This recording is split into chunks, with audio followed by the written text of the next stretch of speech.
Hi friends, இந்த video நம்ம என்ன பார்க்க போகிறோம்னா ஒரு டிஸ்க் மாடலில் ஃப்ரேமோட ட்ராபேக் பற்றி தான் பார்க்க போகிறோம். இப்போ இந்த மாடலில் பார்த்தீங்கன்னா டிஸ்க்கு அலைன்மெண்ட்டுக்கு பார்த்தீங்கன்னா இந்த இடத்துல பார்த்தீங்கன்னா 2 அட்ஜஸ்டர் மாதிரி பார்த்தீங்கன்னா ஃப்ரேம் வந்து டிசைன் பண்ணல. நம்ம வீல் வந்து செயின் லூஸ் ஆகுது. இது வந்து சிங்கிள் ஸ்பீடு இது ஃப்ரேம் ஸ்ட்ரக்சரில் சிங்கிள் ஸ்பீடு இது டைப். இது நீங்கள் ஃப்ரேம் செயின் வந்து லூஸ் ஆகும்போது நீங்கள் செயின் பின்னாடி இழுத்து வைக்க பார்த்தீங்கன்னா இங்கே அட்ஜஸ்டர் மாதிரி இருந்தால் மட்டும்தான் நம்ம டிஸ்க் மிஷின் பார்த்தீங்கன்னா அலைன் பண்ணுற மாதிரி இருக்கும். இது என்ன பார்த்தீங்கன்னா ஃபிக்ஸடாக இருக்கிற மாதிரி கொடுத்துட்டாங்க, ஃப்ரேமை டிசைன் பண்ணிட்டாங்க. நீங்கள் செயின் பார்த்தீங்கன்னா பின்னாடி இழுத்து வைக்கும்போது இந்த இடத்துல பார்த்தீங்கன்னா உங்களுக்கு இடிக்கும், இந்த இடத்துல பார்த்தீங்கன்னா உங்களுக்கு மோதும்.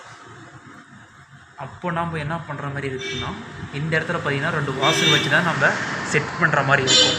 இப்போ இந்த மாடல்லே பார்த்தீங்கன்னா இவங்க அட்ஜஸ்டர் மாதிரி கொடுத்துருந்தாங்கன்னா நீங்கள் வீலை வந்து பின்னாடி இழுத்து வைக்கும்போது நம்ம அட்ஜஸ்ட் பண்ணி போட்டுருக்கலாம். பட் இந்த மாடலில் பார்த்தீங்கன்னா இது ஒரு ட்ராபேக்காக இங்கே கொடுத்துருக்காங்க. Okay friends, thank you.